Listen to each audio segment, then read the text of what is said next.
Good afternoon, everyone. My name is Christine Von Kalnitz. I'm the Sustainability Manager and Energy Manager for MUSC. Today, we have our Conversation Cafe. It's part of our Stay at Home edition. And we welcome you all to our solar and battery storage discussion today.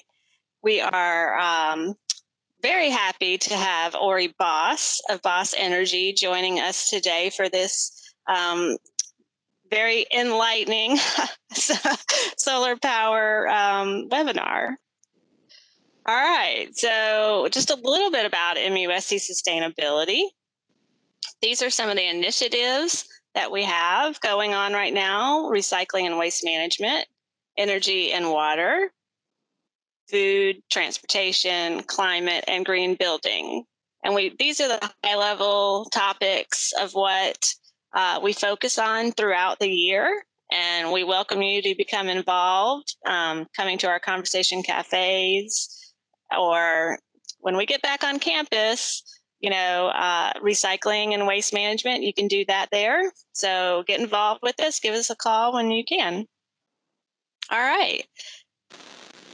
This is a picture of my roof, and we have solar power, and we got that started back in October 2019. There's some panels on the other side of this roof section here as well. So these panels have been great to have, especially during a pandemic. And the reason I'm showing them to you is to talk a little bit about resilience and how you can become more resilient in your own home. So this is a chart of the power that's being produced by the solar panels on our roof. So on August 3rd, which was Hurricane Isaias, that is these little blue bars down here. You can see that not much solar power was produced that day, of course, because it was a very rainy day. But on August 2nd, just the day before, we had a pretty good solar power production right here with this dip. That's when it was, again, cloudy and a little misty rain. So you can see that the solar panels really do kick in when you have really good sun, and this being August, we're getting good solar production. All right, so this is showing you the solar production annually. Now, we didn't get them until October, so you can see this is this line here showing all of last year, no solar production until we hit October. Now we've got a little bit of solar production that month because we only had them turned on at the end of October. And then it goes up dramatically in November. And December and January, it came down a little bit because, December and January are cloudier months, cooler months. And then you can see it just starts ramping back up as February, March, April, and it gets up here. So June, we had a lot of rain. So that's why there's that little dip there. But you can see for 2019, just for a couple of months, we made over 700 kilowatt hours. And so far for 2020, we've made 3.8 megawatt hours. And down here at the bottom, we're showing that equals 68 trees, or it could run a refrigerator for 28 months, or it could run a 100-watt light bulb for 4 years. So that's a lot of energy. So why is this type of energy resilient, and how can you use this type of energy to become more resilient? So we have the resiliency is the capacity to recover quickly from difficulties. It's toughness. So how can you be more tough? Well, when the power grid goes out, of course, you would have a backup power source, especially if you had battery backup.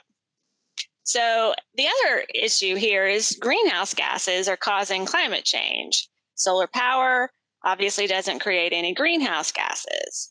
And you can see here from the information, according to the U.S. Energy Information Administration, This is for Connecticut. The average house uses over 8,000 kilowatt hours a year. And if they switched from fossil fuel power to solar power, they would have the same emissions reduction effect as planting around 150 trees a year. So that really does reduce the greenhouse gases and therefore helps with climate change. All right, big deal here. How do you improve your economics, especially during tough times? One big deal that I noticed at the beginning of this pandemic was, of course, the economy was just tanking and people were losing their jobs and money was really tight for everyone. So how can having solar power help you with a situation like that? Well, solar power pays for itself over the long run. So if you invested before the pandemic, you could have had an out-of-pocket cost between $14,000 and $18,000, but you would get savings back. You would be getting tax credits back from the federal government and the state government, and you would also have a reduced energy bill every single month.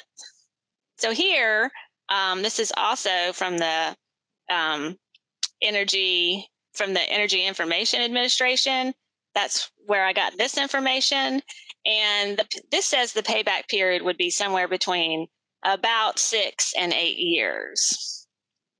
So that's a pretty good payback period. And it offsets your monthly electric bill by anywhere from 70 to 90+%. And this is proving that. So here is what it looks like for my energy bill. So you can see in July of last year, we spent over $130 that month for energy. In July of this year, we spent $0 for actual energy. What we did get charged was $10 in fees from Dominion. So every month since the pandemic began, our electric bill has been $20 or below. So that really does help during tough economic times. We didn't have to worry about that out-of-pocket monthly cost.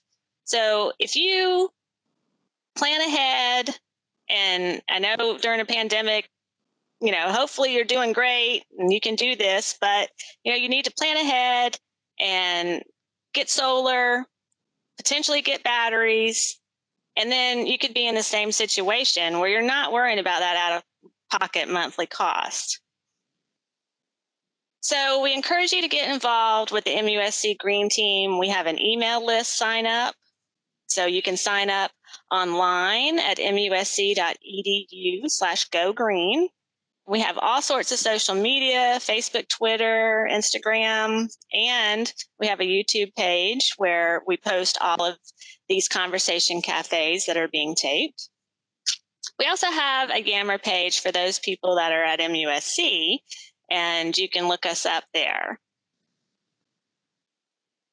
All right, so during the presentation today, if you have questions that need to be answered, please use the question and answer function.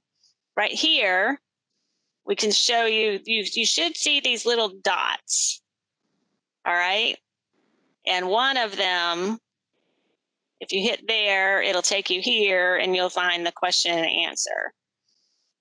Also on the desktop, on the right-hand side, you should have a down arrow next to the Q&A. If you click that, you can type in your questions there. So please ask all your questions during the presentation, and we will get to those soon after. So we want to thank Ori Boss today of Boss Energy for coming. And right now we want to turn it over to Ori to tell us all about solar power and batteries for solar energy. Thank you.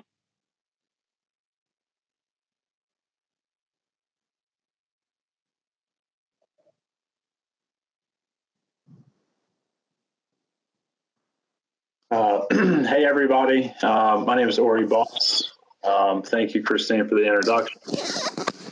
I'm excited to be here to kind of go over a brief overview of Solar 101, jump into, battery storage, how those two technologies work together, and then kind of a breakdown of the incentives that exist, and how these things can all become affordable and something that you could definitely consider for your home or business in the future. I'm going to pull up a presentation here.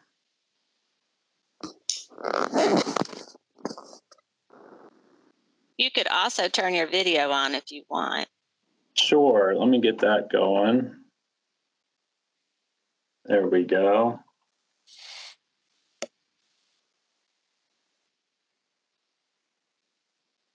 Okay, hopefully everybody can see this.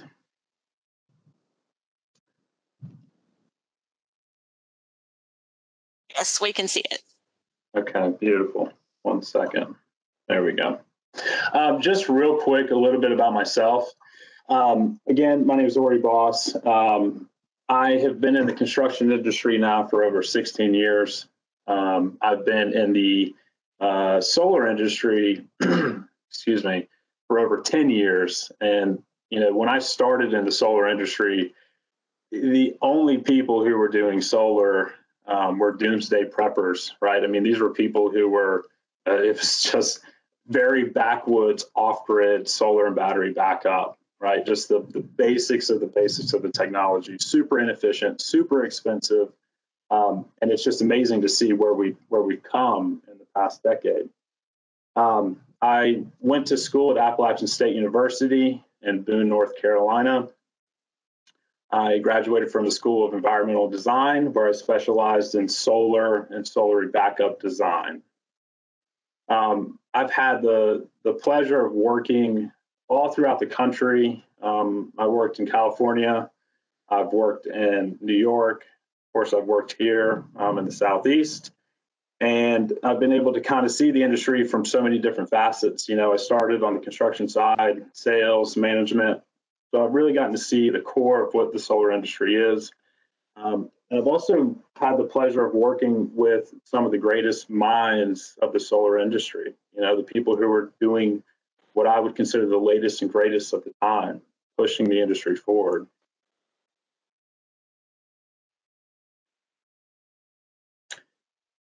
So Boss Energy at its core, I mean, we are a solar company. That is how we were founded. Our entire goal with Boss Energy was to, you know, create and design beautifully, aesthetically beautiful, functional solar systems that were available to everyone. You know, our goal is to change the way people see solar. And we have a very custom approach with how we work with our customers. Everything from, you know, what are the needs, right? What are we trying? What are the goals of what we're trying to do? And then, you know, ultimately to putting together full packages for a turnkey solar system.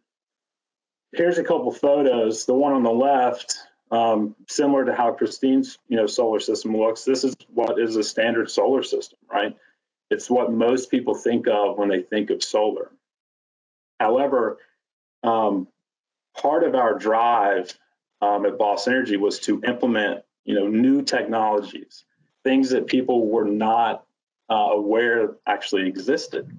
So this photo on the right here is a thin film solar system, and you can just barely see the outline of these solar panels here. But this is a thin film solar system. This is some of the technologies that people may not know exist that are out there that, you know, can fit in stricter ARB requirements, right? They can go in places that a standard solar panel necessarily cannot go. Boss Energy, we were founded in 2015. We have partnered with Tesla in 2018. We provide turnkey solar and electrical services. Again, we are at our core a solar company, but we're also a residential and commercial electrical company. And we do service the Charleston surrounding areas, Bluffton, Myrtle Beach, and Columbia. And again, here's another photo of a thin film solar system, an aerial view. So I've got about a 3-minute video. if you guys think it's acceptable, we'll go ahead and play this. This is just, again, this is Solar 101, basically how solar works on your home. So let's try this out. If the audio does not come through, just let me know and I'll just walk us through it real quickly.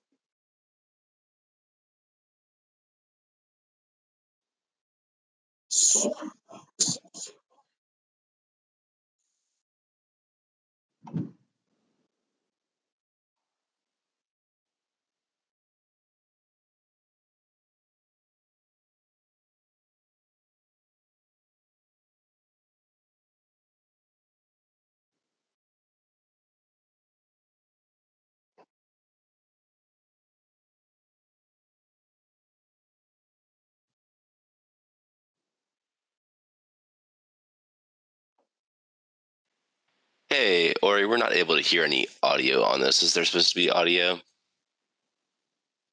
There is supposed to be audio. I had a feeling that might happen. So let me skip through this and we'll just look at a different slide. Here we go. So in essence, what we're doing, right, with the solar system is we're converting the photons being produced by our sun at these solar panels. Okay, these solar panels harness that energy, and that energy is brought down into what's called an inverter. This inverter is responsible for a couple different things, but the main responsibility of a solar inverter is to convert the DC energy that is being produced by our solar systems into usable forms of energy, right? AC energy. This is the type of electricity that's running through all the walls in your house. It's what's used to charge your phone, turn on your TV, run your blender, right? It's AC energy.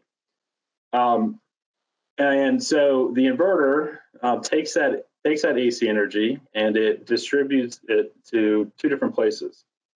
Either A, it goes to your house to offset the loads that you're currently using, or B, it is sent back to our utility grid for the utility to use that energy, maybe for your neighbor's house or wherever that energy needs to go. There's a couple terms when we're talking about a solar system that are important to know. So the first one that we were talking about is the DC versus AC. DC is direct current. All batteries, from a AA battery to a battery backup system, batteries on a boat, all of these batteries are in the form of direct current. Okay, it's not necessarily a usable form of energy for a residential house. AC, alternating current, is what we think of as usable energy for residential use. We have the inverter system, kind of like we were discussing before, its main functionality. However, there's three different types of inverter systems out there, but the two main ones that you will come across in today's market is the optimizer and a microinverter system. They have their pros and cons of each, but essentially they're doing the same thing. And what they're doing is they are taking each individual panel that's on your roof and optimizing or converting that DC energy to AC energy for use in your house. We have grid-tied solar systems. We have off-grid solar systems.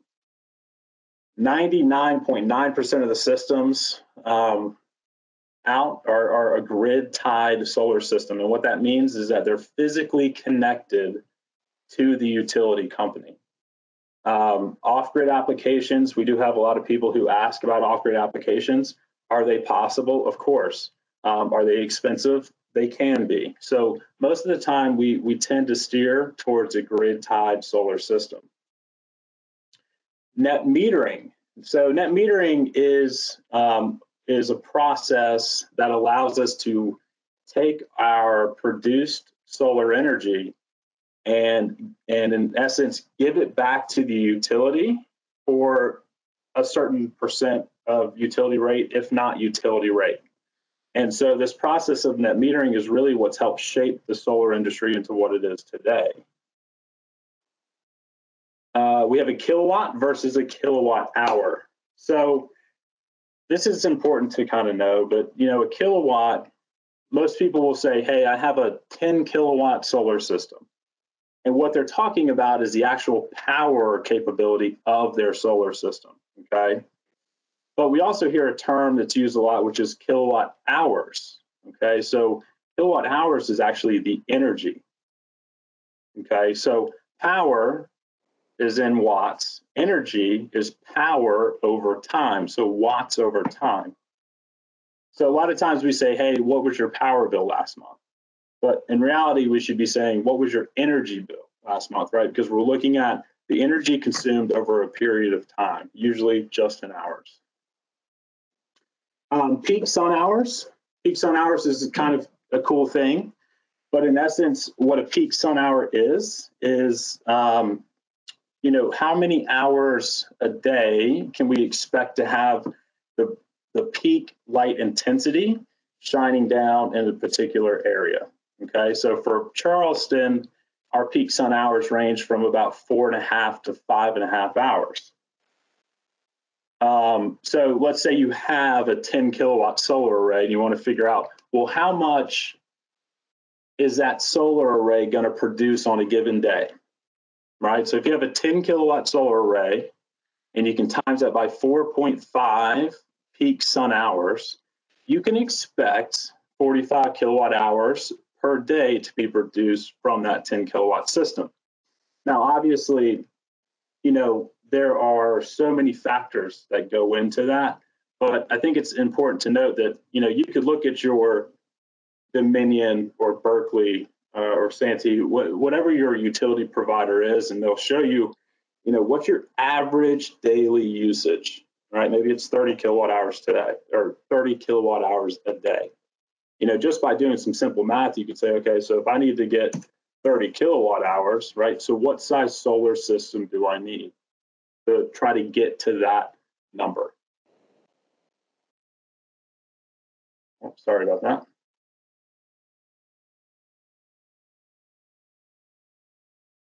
We'll get into this a little bit more, but there's two different tax credits also associated with solar systems. There's the federal tax credit of 26% and a state tax credit of 25%. And again, we'll dive into those tax credits a little bit more later on in the presentation. So here is an example of what a solar application would look like from your phone.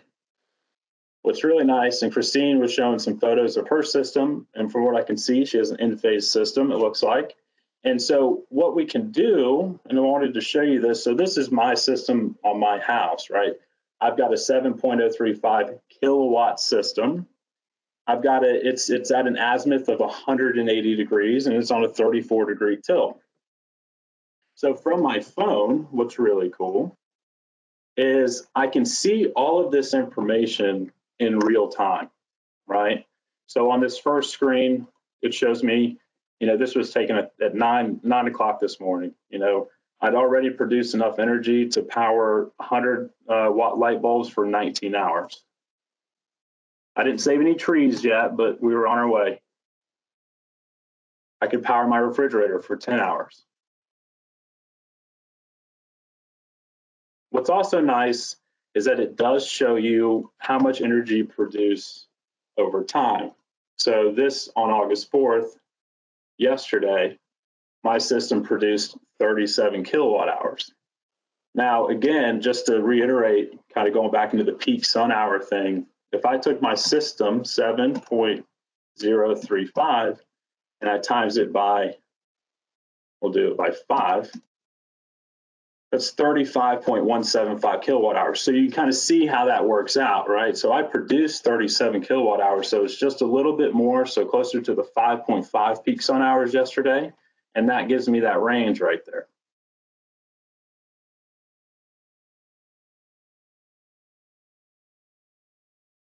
And then yesterday, right, 8 days of refrigeration, 31 nights with 100 watt light bulbs. The other cool thing about these applications is that you can see your solar system as it is on your roof, which is just phenomenal. So this is what my solar array looks like. If I were standing on the ground looking up, I would know that this panel on the top left is physically on the top left of my roof. And you can see how these solar systems do over time, right? So this is for August 4th. Now I can look at the array and say, okay, well, August 3rd, right, didn't do very well. Second did better. And you can kind of see how that breaks down. But the applications of these things are just amazing, and they're great, great, great tools that are a part of the solar systems nowadays.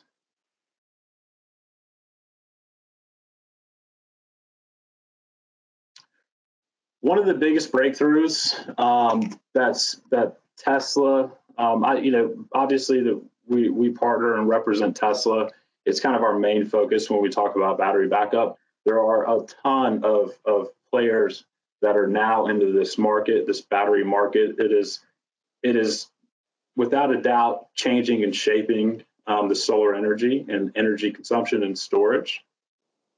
But we're specifically going to be talking about the Tesla Powerwall, its functionality, and what it can do to enhance an existing or new solar system.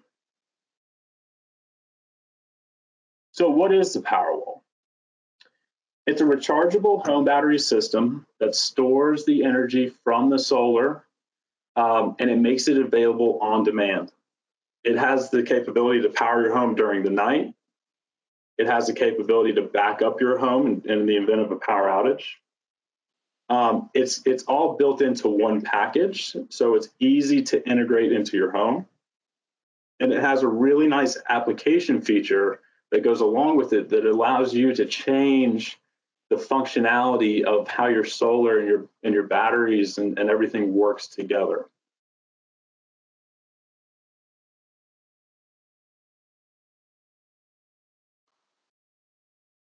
So just a quick overview of the actual functions.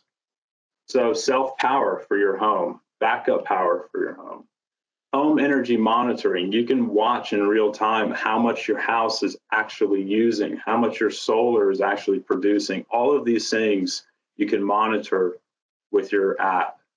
It has time-based controls. We can dive into that. Time-based controls, depending on your utility, really allows you to do a couple different things, but one of the biggest functions, it allows you to have the option to buy low and sell high, right? So what do I mean by that? There's utilities that offer, time, basically on peak and off peak demand.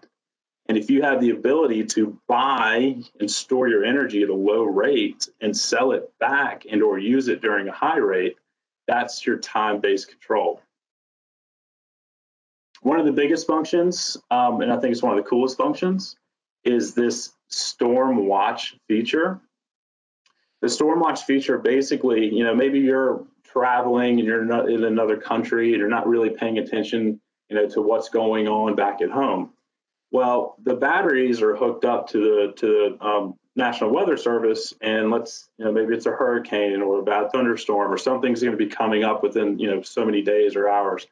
The batteries will actually go ahead and take on as much energy as they can and hold those in reserve in the event that the power does go out, right? So they're always thinking ahead. They're trying to minimize, your interaction with the system so you can live your daily life, but still be there when you need it to function in an off-grid scenario.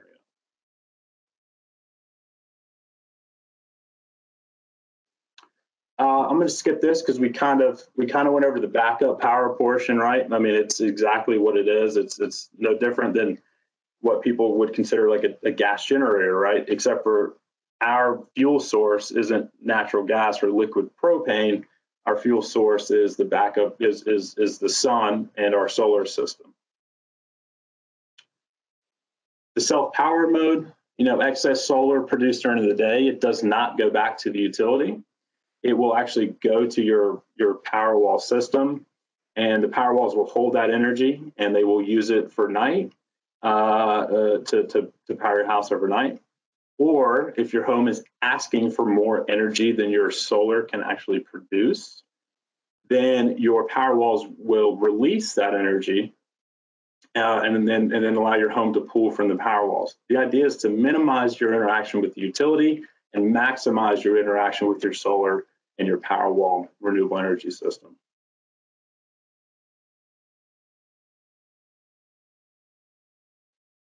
So there's two different configurations for a battery system. By far the most popular is a whole home backup, right? And whole home essentially means, you know, the entire house, okay? Everything from air conditioning to lighting, refrigeration, right? All those things encompass the whole home backup. But there's also the ability to consider what we would call a partial home backup. And these, you know, vary in degree of what we're looking to back up, but not everyone wants to, you know, run their air conditioning. Not everyone wants to run the entire house. And so with the partial home system, we're able to pick the loads that we would like to run and put other loads that are not as critical onto a non-backup panel.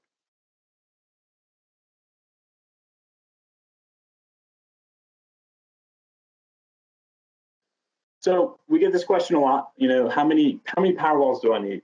And that's kind of that's a loaded question, right? Because, you know, what are your goals for your system? You know, are you looking to have just backup power? Are you looking to self-power your home, or are you looking to do both? And if you're looking for backup, are you looking for a whole home backup, partial home, right? How much energy are you consuming daily? You know, what are the largest loads in the home, right? All of these factors kind of come into play when we're discussing and designing a battery backup system.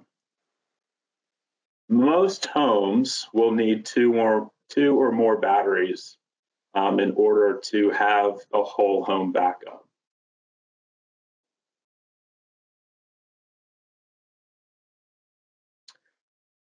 So here's a quick video. So this is the Tesla app. So if you are a Tesla owner, then you would have this application already. So here's the Tesla car. What's really nice is with the Powerwall system, it integrates into your Tesla application. So if you don't have a Tesla vehicle, you would have just this page. This page is really nice. So this is of my battery system here. I've got 2 Tesla Powerwalls. This again was this morning. They ran all night. They were done at 23%.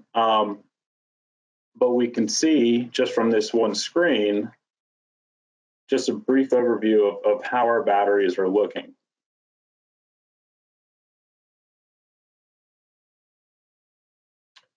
And of course, it's got an option. These options down here are how you control your battery system.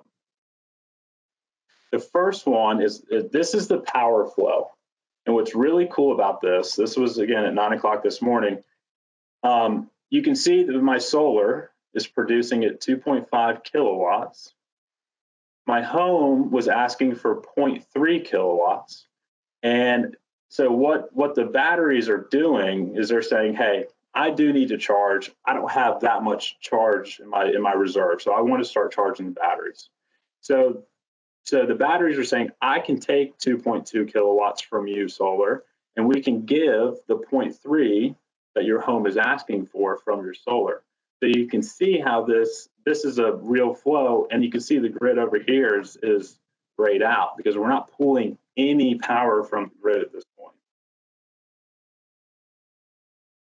This is just some historical usage from the 3rd.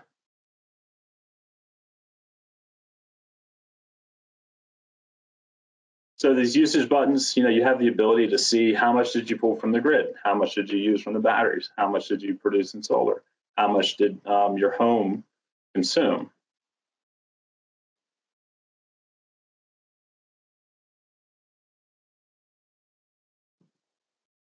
And again, going in reverse. So my home yesterday asked for 38 kilowatts. Here's my solar production along this curve. Here's my solar production along the curve. And you can also see there was a time when my house wasn't asking for any energy or very little. That excess power is now charging the batteries down here. So that's that battery flow here. You can see as the batteries started kicking on to pick up the demand for cooling later in the day, the batteries, here they are, right? They're discharging at this point along this green line. And that's what we ended up pulling from the grid down here.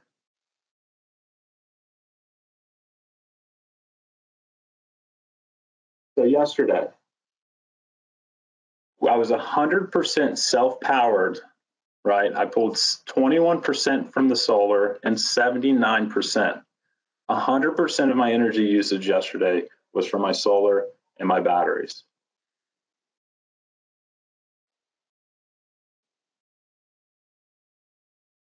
Backup history. If your house loses power, no matter where you are in the world, you'll get a notification on your phone. It'll tell you, hey, your house is out of power. You're currently running on the batteries. Here's this customization, and we were kind of highlighting these a few minutes ago. You know, the backup only feature. If you set the backup only feature, your battery stays at 100% and it's ready to provide you backup power in case you lose utility power. Self-powered, what's nice about self-powered is that you basically you say, okay, battery, I want you to reserve X amount percent down here for power outages. So here I click it up, right? I'm going to click it up to 30%. So 30% of the battery will remain and it will be ready just in case the power goes out. Time-based controls. Again, depending on your utility, this could be something that you would want to take advantage of, right? Here's the peak and off-peak demand hours. These are all customizable. You can set them based on your utility's parameters.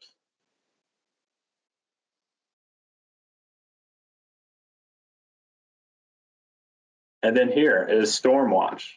So you can see, depending on where you're located in Charleston, if you have a Tesla Powerwall system, this is automatically enabled. And it detects incoming storms and fully charges to provide backup power. After the storm, your system will return to its previous settings. So it's a really just killer functionality to have all these things built in here. And it's super user friendly.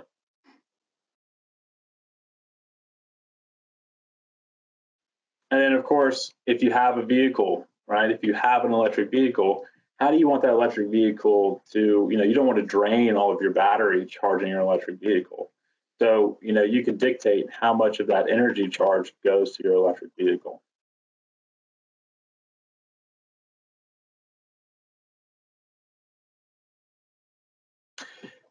So how does solar help?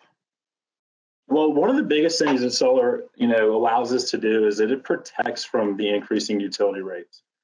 On average, utilities they see about a 4% annual increase. That's kind of the standard across the country. It varies. Duke Power was just awarded like an 8% annual increase over the next so many years in the upstate, right? So some of these things can be much higher than 4%. Some of these things can be lower than 4%. But what it does do is it provides a predictable and consistent monthly bill, helping people plan for long term, which is extremely, extremely important. It gives you the right to control your own energy production, right? Why allow a monopolized company, such as the utility, to dictate, how much you're going to pay for something when you literally have the ability to produce it yourself? And then, of course, the most important thing is the environmental impact that solar can have is just amazing. I mean, you saw Christine's photos from her system. You're reducing the reliance on fossil fuels. Which is those fossil fuels are negatively impacting our air, our water, our health, and then just our overall environmental quality of life. So how do you purchase solar? I mean, there's really two big ways that people are purchasing solar now. The first, of course, is a cash purchase. You own the system. You pay for the entire system up front. There are no monthly payments, right, associated with the system. You're protected from rate increases by the utility. There's warranties, of course, with these systems. The other option is the finance option, and it's probably one of the most popular options. There's finance companies that are set up now that are solely financing just solar systems. So they're long term. They've got different terms. They've got 10-year terms, 15-year terms, 20-year terms, but they're great because they add the option of zero cost out of pocket. You do have a monthly payment, to your loan provider and to the utility. There's rate increase protection, and then of course there's warranties and all kinds of stuff that goes along with those. The idea and why these loans have become so popular is because most of our customers who are in these loan programs, with their new monthly loan payment, they're paying less than their current electric bill. So this gives homeowners a predictable and consistent monthly payment.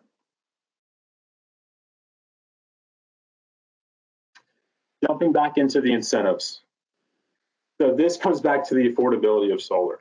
Now, there are federal and state tax incentives, and they're in the form of a tax credit.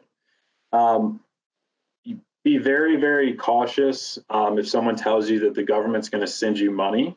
The 26% federal tax credit, it's exactly that. It is a credit, right? It is based on your tax liability. If you do not have the tax liability to maybe take 26% of your entire solar system cost in the first year, you can roll those. But it's important to understand that if you don't pay, a lot in federal tax credits, you may not be able to take full advantage of the 26%. The 26% is in effect for the rest of this year. And after this year, it's going to continue to step down. So in 2021, the federal tax credit is going to go from 26% down to 22%. In 2022, it's going to drop to 0%. I know the solar industry is trying really hard to fight against that, and hopefully we get some wins. But just realize that those federal tax incentives, which has been one of the major driving factors in the solar industry's growth, are slated to end by 2022. There's also a South Carolina state tax credit, and that is up to 25%. The state tax credit, it's great. I mean, most people don't pay a whole bunch in state tax credits, but you can basically wipe out your tax credit bill for up to 10 years, depending on the system size and system cost. There are state and utility rebate programs. Some of the utilities do give cash back rebates, right? Santee Cooper has a pretty strong rebate program in effect this year. And then, of course, the financing options, again, the cash and the zero down loans. So typically, what do you expect to pay for a solar system? Standard solar systems, they range. Technologies, there's so many different panels out there. There's so many different system setups, right? So it's kind of a broad range. But a standard solar package should start around $2.80 per watt, right? So if you had a 10,000 watt or 10,000 kilowatt, a 10 kilowatt solar system, you could expect it to run you about $28,000.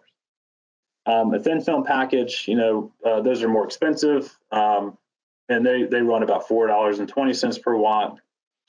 The Powerwall systems, and forgive me, this slide's a little old, but they typically run between $11,000 and $22,000, depending on the system setup.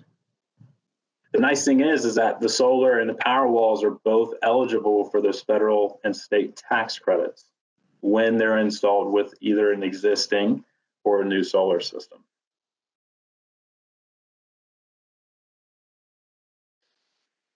I'm going to skip over this for now. So a project timeline, how long does it take to get a solar system? And it varies company to company. Every company is a little bit different. But realistically, you should be, looking to expect that from the time that you decide who you're going to work with, it could be anywhere between 60 and 90 days.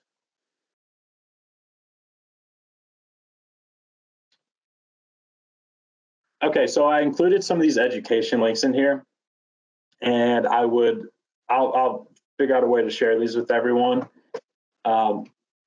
This is one of the best ones. This consumer guide to solar for South Carolina homeowners. I will tell you that we get calls weekly from homeowners who have purchased a solar system, over the phone from a company in Texas. And not that there's anything wrong with Texas or companies located in Texas, but what happens is, there's South Carolina is a very hot market for solar. There's a lot of people coming in from all over the country to install solar, but it's important to understand who you're working with, right? Where are they located? Just all of this information. The Consumer Guide to Solar for South Carolina Homeowners is an awesome guide just to understand some things to look for in a company, right? And about solar in general. So it's kind of a full-scale PDF. Project Sunroof. A lot of people are like, okay, well, is my house a good house for solar? If you go to Project Sunroof, you can type in your address and Google will show you which sides of your house have the best capability of having solar. How well could a solar system perform on your current home? If you're interested in learning more about what's been provided to you from a sales proposal or just in general about the equipment, Energy Sage.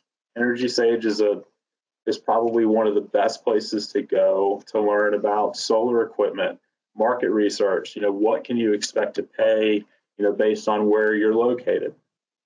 Boss Energy, we have a 2020 solar incentives guide on our website. It's free to download, and it has a lot of this information about the ITC, STC, and then any rebates that are available. And then, of course, we encourage you to go to our website. We have blogs that we write on a monthly basis that cover everything from power walls to solar, car charging, just about a whole array of different things that you can read up on and kind of get to understand a little better. Okay, so that was the end of the presentation. Let me stop sharing here.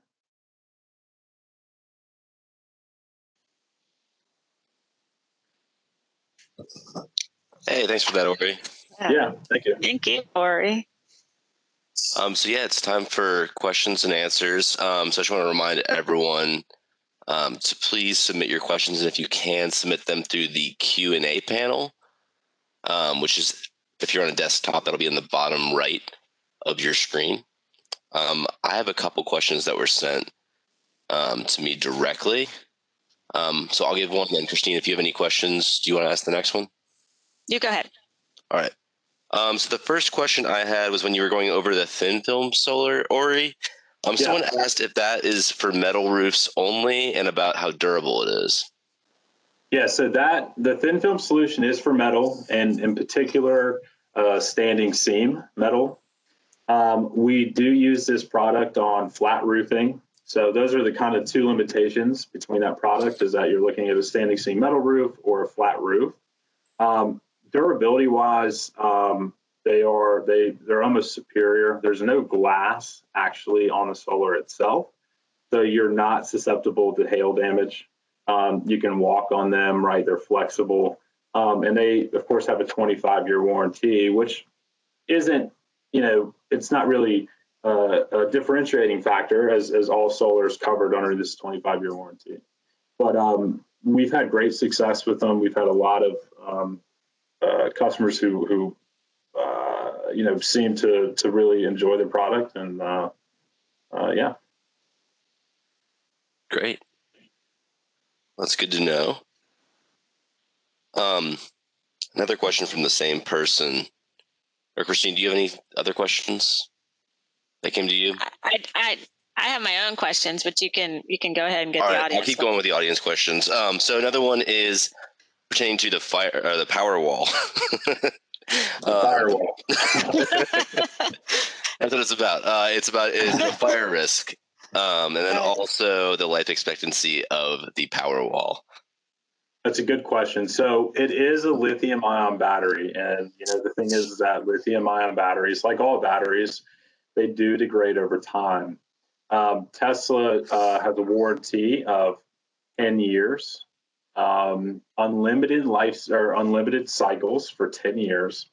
At the 10-year mark, they guarantee that you'll have at least 70% of the remaining capacity in that battery. Great. Good. And then a question from our friends at the State Energy Office.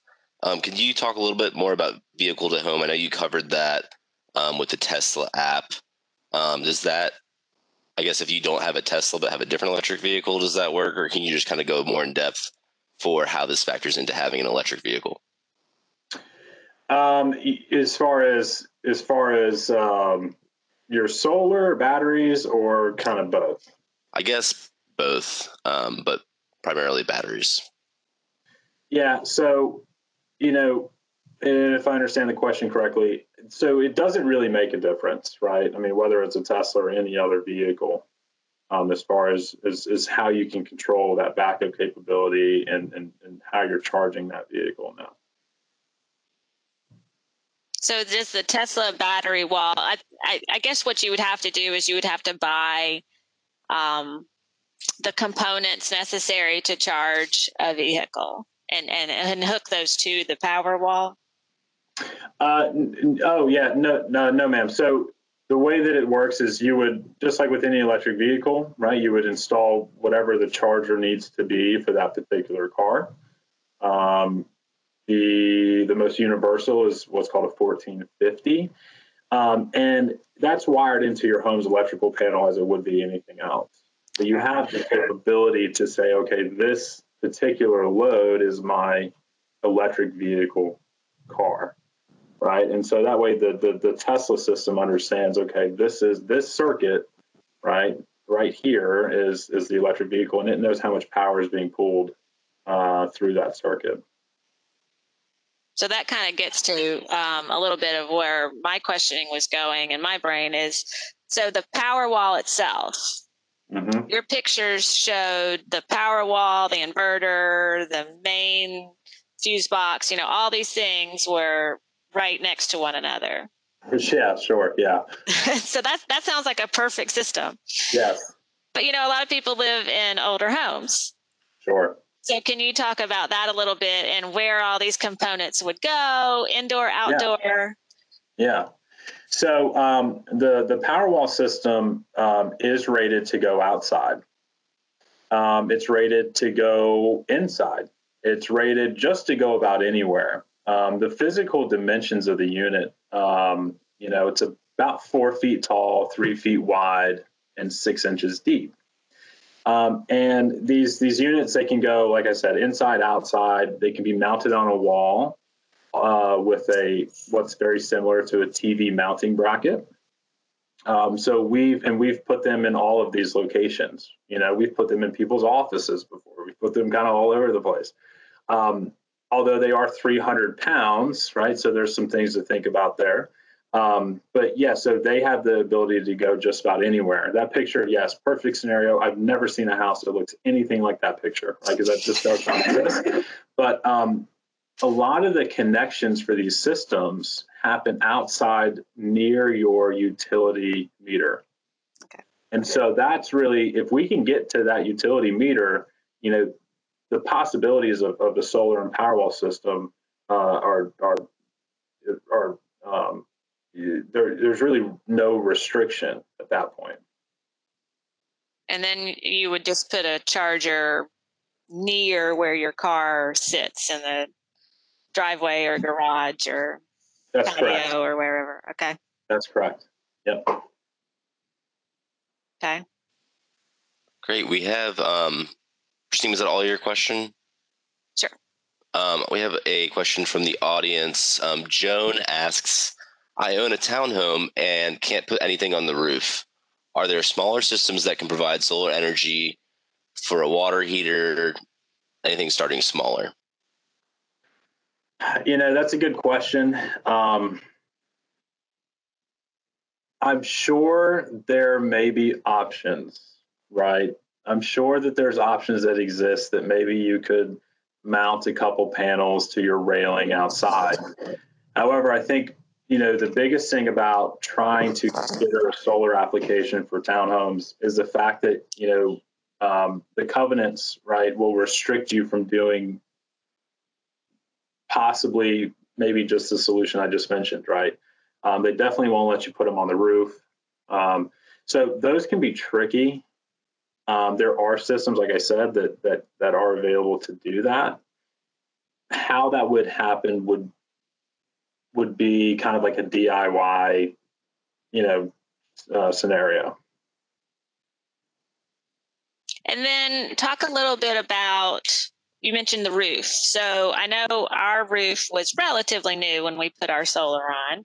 I think a lot of people would want to time it near the same time, but that gets a little bit tricky with financing because then you're paying for a roof and solar. Sure. So is there, I know the solar can last up to 30 years. Roofs don't last generally that long. So can you talk about that? So, I mean, it's kind of an industry standard that if your roof is 10 years or less, that you should be okay to proceed with a solar installation. If your roof is creeping up, 10 years, 11, 12, 13 years, we strongly recommend that you go ahead and pay for that new roof to be replaced, or the roof to be replaced at that time before installing the solar panels. Now, the thing about the roof life, most of the degradation that happens to a roof is going to be happening to the areas of the roof that are exposed to the sun, right? And most of these areas are the same areas that we're taking and covering with a solar panel. And so what we're doing is, in effect, is that we're stopping a lot of this UV damage that would ultimately happen to those portions of the roof. So hopefully we're able to prolong the life of the roof system that's underneath the solar system. I think everybody wants to hear that. Yeah. Great answer. So one other thing I know in my neighborhood and specifically in my house, I've had issues with squirrels, and I know we asked to have a squirrel guard put onto the solar system. Yeah. Can you talk about that a little bit? Yeah, no, that, if you can, before you install the solar system, trim any limbs that are overhanging the roof, right? Because that's just asking for critters to come and hang out. And if you cannot do that, then yeah, there are wire mesh guards that can be installed around the solar array themselves. And that basically stops, squirrels, mice, whatever it may be, from accessing the electrical from underneath the panels, because they will. They'll chew all of the insulation off. They'll cause problems, and it's it happens. But if you're able to put a guard around your solar system, you basically nix that from happening. And that's what we did. We did put the guard around it because we chose not to cut our trees. And we're still getting a lot of solar output, even though we didn't trim the trees back. So we do have a lot of shade on our roof. You could probably see that in that picture I showed. Yeah. You were probably going, man, she's got too many trees. No, and look, and there's a difference, right? There's soft shade and there's hard shade. Soft shade, it moves throughout the day, right? It's also could be considered maybe from a tree that loses its leaves, right? That could be considered a soft shade. As long as you're in those areas and you're not, on the backside of a chimney that's 10 feet wide and 6 feet tall, then you should be okay. Right. Well, that's been my experience. So we're doing pretty good even with the trees. Yeah, no, that's awesome. Yeah, I enjoyed seeing that. Yeah. So we are at our time limit today. And want to thank you, Ori, for coming today and giving us all this great information on solar and the Tesla Powerwall. That was really cool. Yeah, thank you for having me. Yeah, and thank you, John, for putting it all together. Yeah, absolutely. In the background there, appreciate that. And thank you to everyone who joined us today. So we want to welcome you back next month. I believe we're going to have Carta in the house, so to speak, and they are going to be talking about the bus system and giving us all the tips we need on how to ride the bus in a pandemic, right? So come on back next month and learn more about Carta and the Low Country Rapid Transit system that's also coming our way in a few years. So again, thank you, everyone. Thank you so much. Appreciate it, Ori. Have a good Thank day. you. You too.